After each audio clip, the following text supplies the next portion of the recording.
Cytoplasm में present होता है एंडोप्लाज्मिक रेटिकुलम। ये एक सेल ऑर्गेनेल है। ये large network of membrane bound tubes और शीट्स का बना होता है। ट्यूब्स की तरह दिखता है। दो टाइप का होता है, स्मूथ एंडोप्लाज्मिक रेटिकुलम जिसमें राइबोसोम नहीं होता, रफ एंडोप्लाज्मिक रेटिकुलम जिसमें राइबोसोम होता है।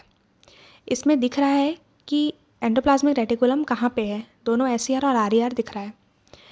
इसके जो फंक्शन होते हैं, जो स्मूथ एंडोप्लाज्मिक रेटिकुलम होता है इसमें राइबोसोम नहीं होते इसलिए वो लिपिड फॉर्मेशन करता है। रफ एंडोप्लाज्मिक रेटिकुलम इसमें राइबोसोम्स होते हैं इसलिए वो प्रोटीन का फॉर्मेशन करता है। कुछ प्रोटीन्स और लिपिड्स जो होते हैं वो हार्मोन्स और एंजाइम की तरह एक्ट करते हैं।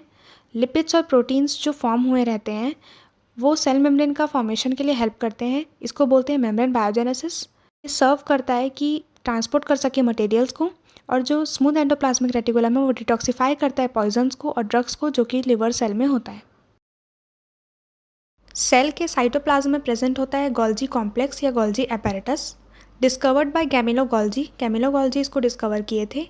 It consist of membrane bound vesicles placed one above other in layers called cisterns. एक के ऊपर एक होता है लेयर्स के फॉर्म में, इसको बोलते हैं सिस्टर्न्स।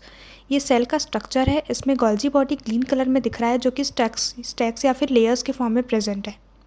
फिर होता है functions, store, package and transport substances. Substance को स्टोर करता है, पैक करता है और ट्रांसपोर्ट करता है सेल के बाहर।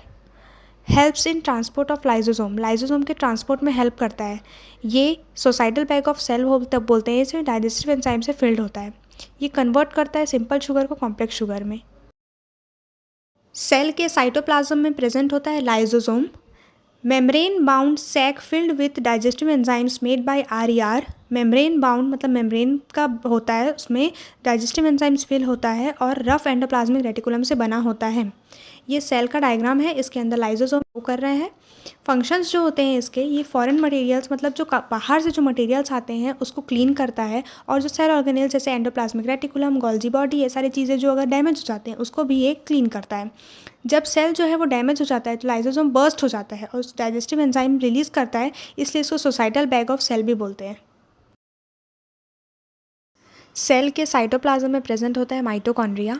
दो मेम्ब्रेन होता है, आउटर मेम्ब्रेन पोरस और इनर मेम्ब्रेन जो होता है वो फोल्ड होता है, डीपली क्रिस्टे बनाता है। ये जो फोल्ड्स होते हैं ये लार्ज सरफेस एरिया प्रोवाइड करते हैं ATP जनरेटिंग केमिकल रिएक्शन के लिए। इसको स्ट्रेंज ऑर्गेनेल्स बोलते हैं क्योंकि इसके पास खुद का DNA है और राइबोसोम है प्रोटीन सिंथेसिस के लिए। ये माइटोकॉन्ड्रिया दिख रहा है, क्रिस्टे, आउटर मेम्ब्रेन और इनर मेम्ब्रेन। इसका जो फंक्शन होता है वो होता है site of respiration produces energy for chemical activities. मतलब रेस्पिरेशन का साइट होता है यहाँ पे होता है और केमिकल एनर्जी एक्टिविटीज़ में एनर्जी रिलीज करता है, इसलिए इसको power house of the cell बोलते हैं। ATP, ATP stands for adenosine triphosphate.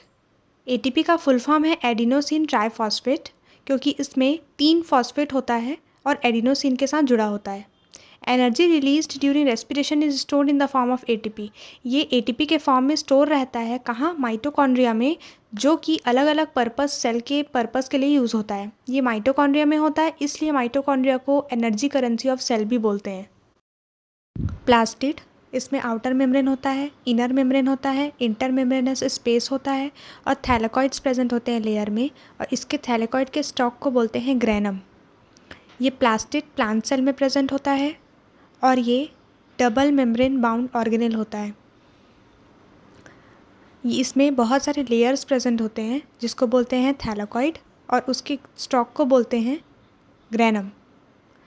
इसको स्ट्रेंज ऑर्गेनेल बोलते हैं क्योंकि इसके पास खुद का DNA और राइबोसोम होता है प्रोटीन बनाने के लिए। Types and function of plastid. Chloroplast green colour का होता है और इसके पास क्लोरोफिल होता है। क्लोरोफिल प्रेजेंट होने के कारण फोटोसिंथेसिस में हेल्प करता है। क्रोमोप्लास्ट कलर्ड होता है लेकिन ग्रीन के अलावा अलग कलर्स प्रेजेंट होते हैं। ये फ्रूट्स में प्रेजेंट होता है, प्लांट से प्रेजेंट होता है ताकि इंसेक्ट्स को अट्रैक्ट कर सके पॉलिनेशन के लिए। फिर होता है ल्यूकोप्लास्ट, ये कलरलेस होता है और स्टोर करता है starch, oil, protein etcetera. Cell के अंदर प्रेजेंट होता है वैक्यूल, यहाँ पे सॉलिड और लिक्विड मटेरियल्स का स्टोरेज करते हैं। ये प्लांट सेल और एनिमल सेल दोनों में प्रेजेंट होता है। प्लांट सेल में ये बड़ा होता है, लार्ज साइज़ का होता है, और एनिमल में ये या तो एब्सेंट होता है या तो प्रेजेंट होता है स्मॉल साइज़ में। ये डायग्राम में शो हो रहा है प्लांट सेल और एनिमल सेल में। इसका जो फंक्शन होता है, ये जो प्रोवाइड करता है प्लांट सेल को रिजिडिटी मतलब एक हार्डनेस प्रोवाइड करता है, एक शेप प्रोवाइड करता है, और सब्सटेंस को स्टोर करता है जैसे कि protein, sugar, amino acid etcetera. Amoeba में ये फूड वैक्यूल की तरह एक्ट करता है और डाइजेशन में हेल्प करता है, और यूनिसेलुलर ऑर्गेनिजम्स में एक्सक्रीशन में हेल्प करता है।